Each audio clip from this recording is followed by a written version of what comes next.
आपका स्ट्रेडिवारी पॉडकास्ट में स्वागत है, जो स्ट्रिंग इंस्ट्रूमेंट्स की आकर्षक दुनिया के चारों ओर है। आज हम एक छोटी समय यात्रा करेंगे। कल्पना करो, हम पीछे यात्रा कर रहे हैं, बहुत पीछे। 16वीं सदी में उत्तरी इटली के शहर क्रेमोना में। तब शहर अभी भी शांत, छोटा था, लेकिन यह जल्द ही वायलिन निर्माण का एक वैश्विक केंद्र बनने वाला था। और इसका मुख्य कारण एक परिवार था, अमातिस। शायद आपने ये नाम पहले सुना होगा, लेकिन जो शायद ही कोई जानता है, ये परिवार एक पूरी परंपरा का स्रोत था, जिसके बिना ना तो स्ट्रादिवारी और न ही ग्वार्नेरी होते। आज हम अमाती परिवार के बारे में बात करेंगे, क्रेमोना के पूर्वज, और वे वायलिन के इतिहास के लिए कितने महत्वपूर्ण हैं। सब कुछ एंद्रिया अमाती के साथ शुरू होता है। उनका जन्म लगभग 1505 में संभवतः क्रेमोना में हुआ। उनके बारे में हमें ज्यादा जानकारी नहीं है, न पत्र, न डायरी, न व्यक्तिगत कहानियां।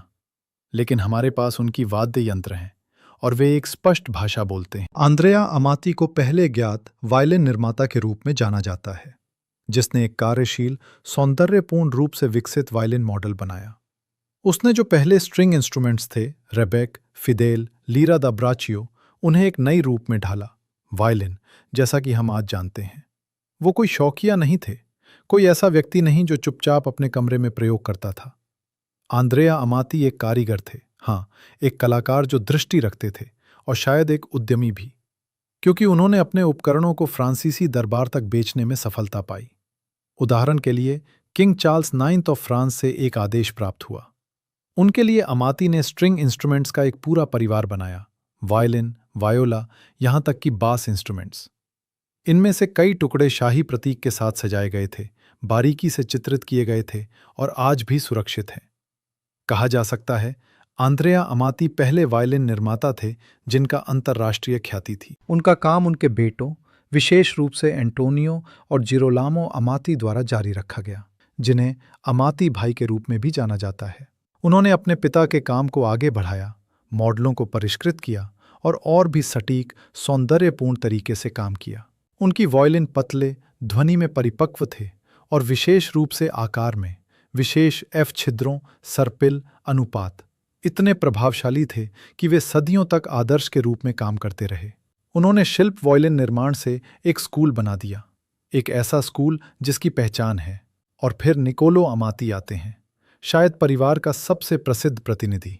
1596 में जन्मे, उन्होंने एक ऐसे समय में जीवन व्यतीत किया जो गहरे संकटों से प्रभावित था। 1629 से 1633 के वर्षों में उत्तर इटली में प्लेग फैली और क्रेमोना में भी। जनसंख्या का लगभग आधा हिस्सा मर गया। आर्थिक और सामाजिक पतन विशाल था। और बीच में निकोलो, जो इस समय अपनी कार्यशाला का संचालन कर रहे थे। उसके कई सहयोगी और परिवार के सदस्य प्लेग का शिकार बन गए। निकोलो बच गया और वो वायलिन निर्माण के इतिहास में एक केंद्रीय नाम बन गया, क्योंकि इस आपदा के बाद उसने अपने कुछ सबसे सुंदर उपकरण बनाए। 1640 और 50 के दशक में वो जो बना, उसे आज ग्रैंड पैटर्न के रूप में जाना जाता है। एक थोड़ा बड़ा, पूर्ण रूप से निर्मित मॉडल जिसमें गर्म, स्थायी ध्वनि होती है। और ये न केवल शिल्प के दृष्टिकोण से एक प्रगति थी, बल्कि संगीत के दृष्टिकोण से भी, क्योंकि संगीत बदल रहा था। कमरे बड़े हो रहे थे, रेपर्टोर अधिक चुनौतीपूर्ण हो रहा था, ध्वनि को अधिक सहन करना था। निकोलो अमाती ने इसे महसूस किया। उन्होंने केवल विकास नहीं किया, उन्होंने पूर्वानुमान लगाया। उनका प्रभाव उनकी अपनी कार्यशाला से बहुत दूर तक फैला। उनकी कार्यशाला में कई छात्र काम कर रहे थे, कुछ सीधे, कुछ अप्रत्यक्ष रूप से।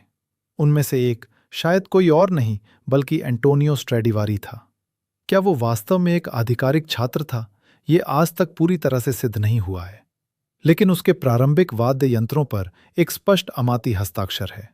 प्रसिद्ध ग्वार्नेरी लाइन के संस्थापक आंद्रेया ग्वार्नेरी ने भी निकोलो से सीखा। इसलिए कहा जा सकता है, अमातियों की कार्यशाला क्रेमोनेस स्कूल की नींव थी, वायलिन निर्माण में एक सुनहरे युग की शुरुआत।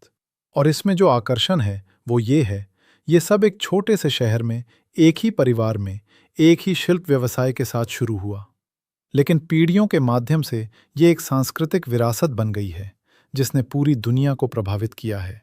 इसी वायलिन निर्माण को कुछ समय से यूनेस्को की विश्व धरोहर के रूप में मनाया जा रहा है। आज जो इतालवी ध्वनि के रूप में जाना जाता है, गहराई, गर्मी और गूंज का प्रतीक, ये सब अमातियों से शुरू हुआ। उनके वाद्य यंत्र आज दुर्लभ, मूल्यवान हैं और अभी भी बजाए जाते हैं। संगीतकार जो एक असली अमाती को अपने हाथ में रखते हैं, एक ध्वनि की रिपोर्ट करते हैं जो लगभग बोलती हुई लगती है, बारीक, स्पष्ट लेकिन आत्मा के साथ।